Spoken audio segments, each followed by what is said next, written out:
Good morning, everyone. Welcome to Laurel Park. Naomi Tucker, joined by Keith Fustel. A happy Sunday. How are you doing today, Happy Keith? Sunday. I'm doing well, doing well. Spent a little time with some friends last night, so yeah, recovering slightly. But Okay. but yeah, got up, got through the card for Thursday. Hope those turf races stay intact. Looking forward to that. But yeah, I got a late Absolutely. race card on hand. See if we can kind of duplicate yesterday with our selections. We were. Altogether, we were around everything most all day. So hopefully you guys played along with us, made a few dollars. We'll try to help you through, guide you through the card today, and point you in the right direction. Yeah, we do have a first-time starter I'm going to keep my eye on Okay. in Jemison. We'll get to her in just a second. Of course, we're now about 6 days away from a big stakes day coming up. Federico Tessio, Weber City Mistakes. Winning you in Federico Tessio for the Preakness. The Weber City Miss winning you in for the Black Eyed Susans. 4 stakes races in total. Nearly $500,000 on offer. Do come and join us.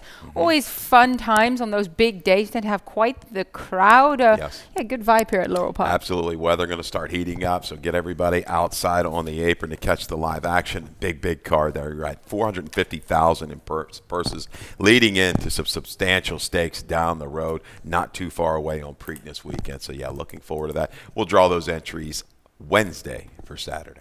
Yeah, looking forward to it indeed. Let's have a look at the current track conditions because yesterday there was still some moisture in the ground, but thankfully it's been drying out ever since. Yeah, it has. And I thought for the most part, pretty fair track. I thought maybe a slight lean inside, but we saw a couple horses come outside and roll down the center of the track to get it done. So, yeah, I think today it'll play much of the same, but drying out, absolutely. Glad to see the rain gone for a little bit. Yeah, we have 8 races coming up, and the cards stayed together quite well. Only have 1 scratch in total. Right. I think everyone was happy to see the fast track return. So let's dive right into it. As usual, that early pick 5 sequence starts in race number 1. We're going to go 1 mile, 1 turn. This is Philly's 3-year-old competing for their first career win. Maiden claiming $10,000 to $8,000. We'll start with your top pick, the number 2 Party Monster. She had to go wide last time out, but she comes out of a good form race. Both Key Machine and Dalmy Maybe broke their maiden and next time out, so that kind of helps her in terms of that the class that she was up against, and now returns at the same level. Yeah, hung out wide. Listen, these 3-year-old bottom maiden fillies, they're tough. You're going a route of ground. It's a little bit of a scramble. I could see any one of 4, maybe even 5 of these winning, but Party Monster to me maybe the most logical. Going back to the 2-back race, I thought it was very good with a little trouble. 5 wide, made that move and kept coming. Actually finished in front of Keen Machine, who came back to win. Last time another, just an odd trip, out wide, very wide the whole way. The blinkers go on. Okay work leading into this. Yeah. Shows the ability. She can kind of get the distance, albeit not the fast, super fast, but maybe just fast enough against this group. Yeah, I'm looking for a price play in here. 5-1 morning line on Barb, the boss from the rail for trainer Charles Fluck. Visually, not as impressive as last time out at the main at 25 level, but the weight comes off with the young apprentice riding William Humphrey. And steep drop in class, like I mentioned, now at the lowest level ever. Blinkers come on, and they brought her back to the gate after being outgassed early, which I like. And making sure that she gets out there competitively. Yes, I thought I actually went back and looked at this race this morning, and she flashed a little gate speed, and then she just kind of lost her way. She dropped back to the back of the pack. Yeah, 8th, beaten 16th. But just focusing on her, she was trying. She was giving effort. So those blinkers with some focus, wouldn't be surprised. Getting here with a bug to go again towards the front against this group. 'Cause Taking she a did shot here in a maiden 10. Why not? Why not? And Yeah. she flashed a little speed. I know a little turf on the bottom side mainly, but some routing there as well. Yeah, and I like the number 3, Miss Seductive, as well. I have her in my exact. We have the same horses, just completely different and order. So that's- she kept on trying at Charlestown last time out after a small layoff for trainer Kieran McGee. Gets red hot apprentice rider Jaron Barbosa on board. He went 4 from 4 yesterday. Talking about 100% strike rate for the young apprentice. I mean, you want to have him on board at present. That weight taken off, it's looking quite good. We talked about it, and I'm kind of ad nauseum here. We've got these bugs that are showing quite a lot of ability in a short period of time. Trainers are going to just kind of gravitate to them. Yeah. And it's going to be the kind of the bug show, I think, around here for a little bit for a lot of these races. So, yeah, the trainers are going to take advantage of that weight break. I thought this horse, 2 races back, had a brutal trip early. It's the distance that's got me a little bit concerned, a little flattening out at Charlestown. Now we got to go a longer stretch, but you can't take anything away. Second time, Kieran and Barbosa. So yeah, would be no surprise.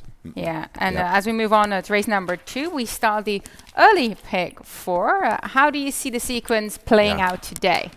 El Cheapo ticket here, $9. I think we like that. We can all get together on this one. Yeah, I mean, second race, 1 and 3, Grace Isabella on the drop. There's had the notion with Barbosa second off a break for Dale. Going to key around those 2. Second race, 1, 3, and 7. Vodkatini waiting, for her kind of to return. 2-year-old now to the 3-year-old year. We shall see. She's going to draw a lot of play. Pretty encouraging debut, but on the go back. Race 4, 3, 5, and 6. Noble Bid going to try to follow up that debut score, and there's your single, the Wolfman. I mean, if he just kind of holds form, runs similar figs as what he's done since the claim, he should get it done. If you want to spread in there, play it a little deeper, so it still will be affordable. Throw in Revolutionary Road and Rockenfellers. That wouldn't bump it up terribly. Yeah, no, I ended up singling on the Wolfman as well. Just such a big drop in class. And I know we're going to show the video as well, so we'll talk about it in a second. But still made a strong move against notable stakes winners, including where she told me to go. So, yeah, race number 2, beaten Nickel Claim here. Fillies and Mares 3-year-old and up 6.5 furlongs the distance. Both you and I landed on, had the notion for trainer Dale Capuano. Looped the field and was really rallying down to the lane upon her return after quite a lengthy break here for trainer Dale Capuano. In her prior starts, she's shown a little bit more speed, so I'm curious to see what kind of tactics that might have been. Yeah, maybe just wasn't all the way tied on last time. Should move up off of that same thing. I agree. I look back and said, man, she's got a little bit more gas in the tank. She's going to maybe need it to keep Grace Isabella company. I think that's going to be the best option for her is to go ahead and go. So we'll see. I see if this Bug Rider might take the double Jaron Barbosa to take aim off of Grace Isabella and go on by at the 6.5 furlongs. I don't think the distance is going to be a question. Princess Adara, where's she been? Capable, though. Wants a little bit more ground. I don't know if she's going to quite get the help up front. Ravenel tries, but... Ravenel tries. Well, she gets the class relief here today, so I think she might just be pretty tough when she gets down to the level that she was a little bit more effective at. I mean, the starter allowance, she was holding her own, the nickel starter allowance. I think the open claiming 12.5 can just come up quite tough, and I think it was too tough for her. A significant drop here. There's no Shakaboom, Devilish Affair, horses like that. Exactly. Robin in this field. She's a chaser. Can she get over the top? Race number 3, 6 furlongs the distance for Fillies and Mares 3, 4, and 5-year-old. Maiden claiming 40 to 32,000. We also have a video spotlight here on Vodkatini. She is my top selection, the number 3. Michael Stidham trains. Look, she's been away from track for 8 months. She's only raced once. Yeah. She had an inside draw on her debut. Never easy. Looked outpaced coming around that turn, but was able to scoot through on the inside. Yes, she was. And I didn't show the start. I mean, it was a little bit of trouble. She actually got forced in just a bit and then was kind of set up inside of horses. Dropped back, lost a little contact, but man, I like the way she gathered things up here the last 3/16 of a mile. Stays inside, not worried about, sometimes horses a little, especially first time out, want to go through to the inside. There's plenty of room, but still they have a tendency to hang. She just keeps on going to the wire, run up. Big runaway winner here. Next out winner, another one. Next out winner right behind her. I'm getting here. We've seen her running well of late for Hammy Smith. So, yeah, Vodkatini might need to break a little sharper. You might see a little closer here this afternoon. Only stat, I got a little one here. Stidham, 1 for 12 and 6 for 12 with 3-year-old maidens first off of this kind of break. So that was for a shorter price. I mean, it's not a big sample, but gives you a little bit of an excuse maybe to kind of use her just underneath. Yeah, I like her work coming into here as well. But the race number 3 also starts at Rainbow Pick 6. Callie created a tick for us. Let's see how she plays it. She uses the 1-3 Shamrock, first time starter for Brittany Russell, as well as the number 3 Vodkatini in here. And then race number 4, she singles on the number 3 in there, which is Bandits Warrior, which I do like, although I think that race is pretty deep with Noble Bid and Moody Woman in there. So gutsy single. Race 5, she goes 3 deep using the 2, the 6, and the 7. Race 6, she spreads as well. That maiden special way using the 1, the 3, the 4, and the 7. That is a competitive field. Of course, I was already mentioning Jemison, the half-sister to Kentucky Oaks victorious. She dares the devil, making her first career start. 2, 3, 5, 6 in race 7. And in race 8, 1, 3, and 5 for Cali here, $57.60 a ticket. So let's talk more about the number 1, 3 Shamrocks. First time start here for trainer Brittany Russell. Now, I looked up the stats for the sire. Uncle Lino is doing very well with his 3-year-old first time start. This is hitting at 30% first time. We don't see that too often. No, big time. And they're looking pretty versatile too. I think they can handle the grass moving forward. So, yeah, kind of a stallion that's making his presence known here. Here's my question on 3 Shamrocks. She's out of a mare that was unraced, but I tell you, first-time starters haven't done great. But you have to an 11-time winner. I got a note here. Some really fast horses. Why? Oh, my bad. See, I'm not paying attention. What was that? What it was was the point? way. No, my early thing had her in for 40,000. Like, why aren't you in for the waiver? Well, she is in she for the waiver. Is, Yeah, okay. yeah. So my early, I take it all back. And no, all right, she's a cinch now. She's just going to roll right to the front. But she's supposed to be fast. Uncle Lino, we've seen some of his offspring. They're quick. This family is quick on this bottom side. Lots and lots of speed. Well, I did just hear actually because that your notion here that she is in for a tag. I don't see her in for a tag on DRF either. So I believe that she is in for the waiver. From the first cut. Yeah. No, I use her underneath as well. You use the number 7, Torre Branca. First time starter for trainer Hamilton Smith.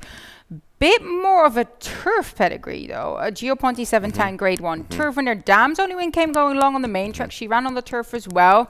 4 siblings, none won first time out, but the best sibling was bound by humor. New York restricted stakes performer, topped up at about 95 buyer. Yeah, it's a long time to the races here. We got a 4-year-old first time starter. I just like the way, she's working like a good horse, taking a shot here. Hammy is still protect move, 7/8 and 130. Then you got a 3/4 and 15. The bottom is there, should be set up. I might have switched now my top selections if I can. Can I get a pass? But anyhow, we'll stick with 713. The one certainly now. With that being said, no tag here. She's going to be tough. So I'll just key around those 2. Race number 4, option no claimer first level here for the 3-year-old fillies, 5.5 furlong sprinting distance. Let's start with a video here on the number 5 Noble Bid. But of course, actually, let's start with the late pick 5. I created a late pick 5 ticket. We do have quite the carryover, $6,528. And in this race number 4, I go 3 deep using the 3, the 5, and the 6. Bandits, Warriors, very live. Noble Bid's my top selection. Don't want to sit on Moody Woman either with her late close. And then I single on the Wolfman in race 5. Huge drop in class. Was running game day again, 11 times stakes winner, where she told me to go. Made a move. We'll have a look there. But that would have been a winning move at this level for certain. So as long as he holds his form, I think it's going to be very tough to best there. Race number 6, 3, 4, 7 in that maiden special way, which does include that half sister to Kentucky Oaks victor. She dares the devil. And then race number 7, 1, 2, 5. And race 8, I hopefully finish things off strongly with Moonbiss on the rail with a lots of pace, and then not Happy Love, excuse me, the number 5 Special Freedom for Carlos Mencia, also taking some class relief. $27 flat ticket for that late pick 5, which starts in race number 4, as we do have 8 races coming up. Let's now have a look at our video spotlight and on the number 5 Noble Bid. Look, this is a competitive heat here. Noble Bid has only run once. She had an outside draw, lots of speed on her inside. She had to work for that lead. Sensen was giving her all. Sensen there on her inside. What a battle down to the wire. Quite the effort and figure. 69 buyer for a first time start. Yeah, Sensen proven, right? She's got the experience. She was a little goofy behind the gate. Was Noble Bid. You see the hood on her. But I tell you, all in all, she ran pretty professional. Like Jock Caramano's handler, a little bump in there, but looked like she had the measure of Sensen all the way. Stays on that correct lead. and just like, look like I'd say when they go out in the morning workouts, like, yeah, I know I got enough here. I'm just going to go away late. Gets it done. Damon been a little chilly, with those maiden breakers, okay, coming back facing the winners. But I like that effort. I think, she's a little more maturation. I think she's going to be okay here. Right back. Prompts the issue. Bandits were certainly pretty quick. She had a little hiccup out of the gate, but recovered quickly. Got beat by a pretty good horse beneath the stars. But no bit interested. 5.5. There's plenty of speed. Yep. Main closer, I guess, got to be the 6 Moody Woman. With plenty of pace to target here as well. So you don't want to sit on her either. We'll take a quick break and we'll be back with race number 5.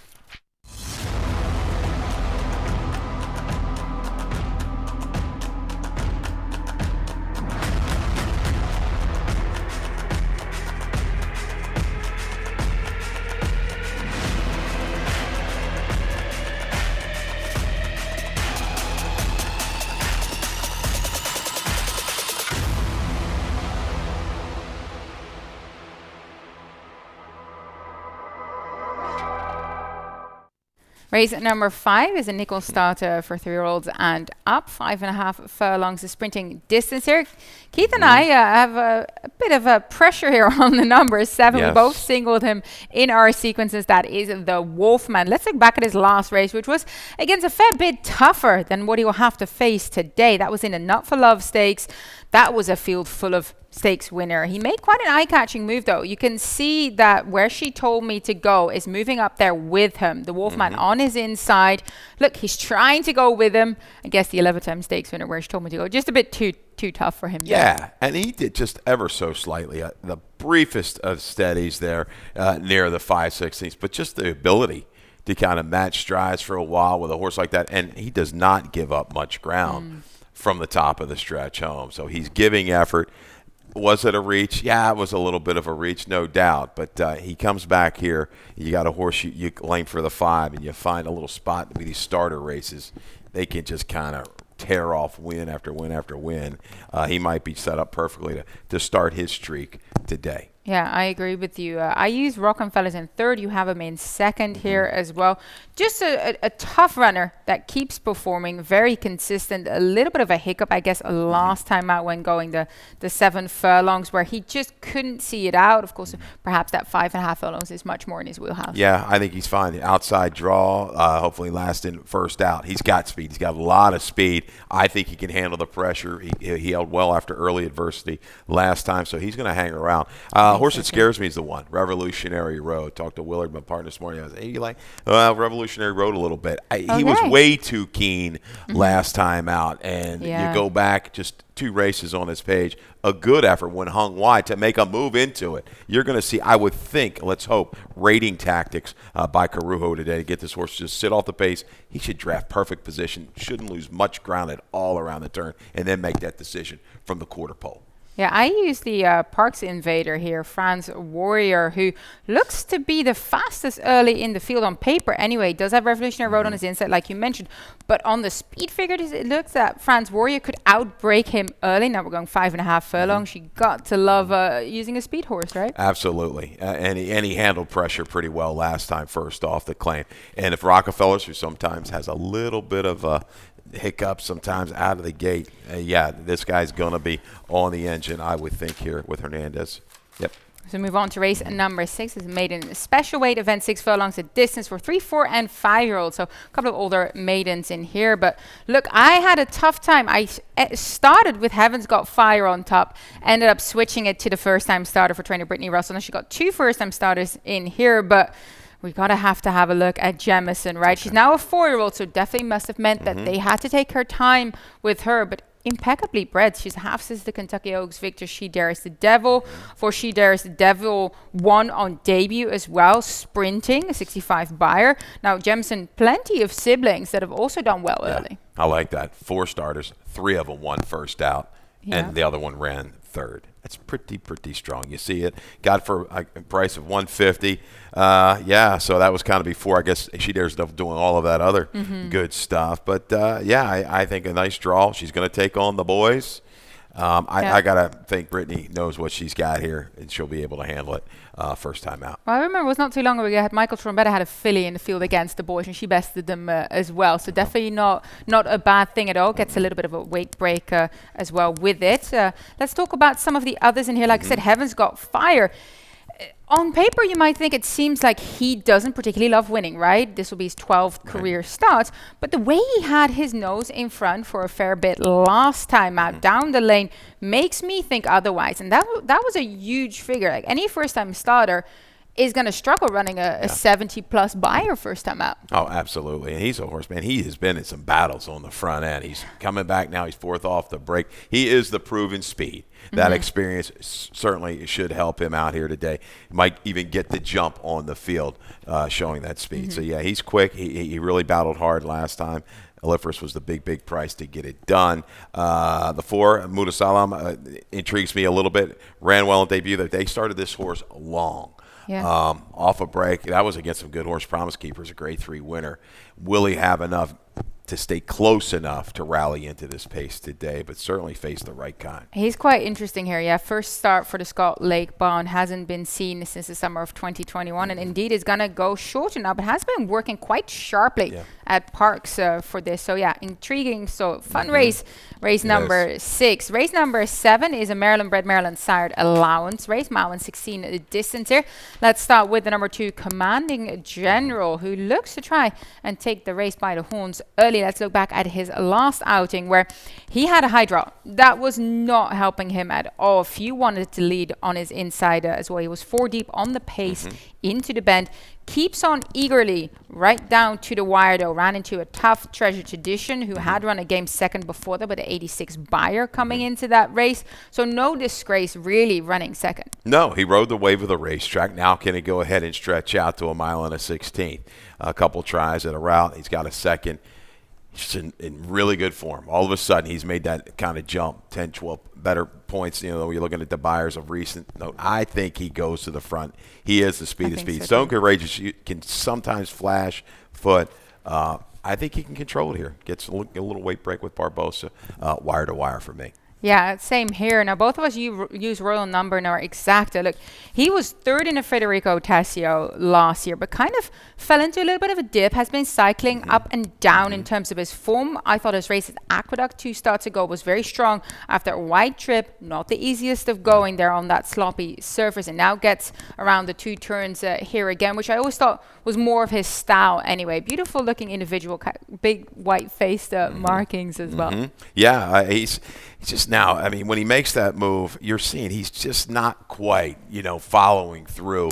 Good effort at Aqueduct in the off track. You're not going to get that today. No. Yeah, I think he takes aim. Will he be able to kind of go by? We shall see. Maximus Medina's a tough horse for me to figure. He's kind of on again, off again, coming in fresh. He lurks as the horse with the biggest sustainable run, in my opinion. He's certainly run faster. Reassured brings it close, but he just hasn't run super fast. Yeah, I landed on Stone Courageous underneath just because maybe the step up in distance is going to help him out because he does do his best running in the final section. Okay. As we move on to race number 8, which is the final race on the cards for today. It's a claiming $10,000 to $8,000. Number is a 2 lifetime, 6 furlongs the distance. Both you and I landed on the runner on the rail, Moonbiz, for trainer Kieran McGee. She took them coast to coast last time out. This is going to be her first time against winners today, but she's going to try and dominate again, and I think she's very capable of doing so in this field. That was her top last time. All of a sudden, she was sharp. She just kept on going, very eager. She's got a field. I think she can outrun early and maybe clear off. Special Freedom looks like the horse to beat to me. The barn has done well, Naomi, on a drop. I got a little steadier, 26% on this type of a drop over the last few years. So, yeah, should take up stalking position off of Moonbiz. I like the direction she's going. She's going to have to hold something close to that number, though, if she's going to win this race. Yeah. So how would you play this race betting wise? Would you key around Moonbiz and then let's say use Happy Life as well as Special Freedom underneath? Special Freedom. She the 2-back race and she beats this field, no doubt about it. I don't know. To me, it looks like a 1-3-5. But take the shot with the 1 light. Key that horse. 1 with the 5. With the 3-5, 3-5 with the 1. See you later. I like it. We'll see. That will Not do going to it. be a whole lot of price there, though. But you got to try and create some value Yes. in races like this. Yes. So that's the way to possibly do it with those more exotic wagers. So total of 8 races today. So we'll move on to lightning round.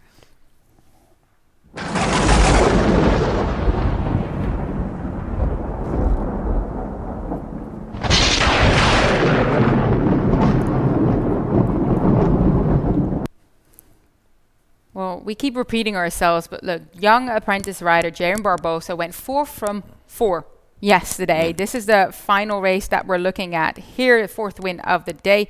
Look, he came in with a bang. On his second day riding at Laurel, he recorded a double from only 2 mounts. So he's really been catching everyone's eye. Absolutely. And a good rider earlier in the card, Rockin' Hippie Chick, was able to get that horse into position all along the inside, was very patient, found the seam, and went on through to win at a good price. So, yeah, there you go. One happy camper there, Jaron Barbosa. Absolutely. Congratulations. He's definitely doing very well here, so we'll keep our eyes out for him. Of course, as we reflect on yesterday's Santa Anita Derby, I mean, what an incredible performance here. You see Messier hit the front. We had Forbidden Kingdom had been in front, backed up, could not sustain the run, even though he had everything go his way. Nobody was bothering him, but he packed up. You see Messier looking like the winner here. Yeah. Now here comes Taiba, who'd only sprinted before. Yeah. This is his second career start.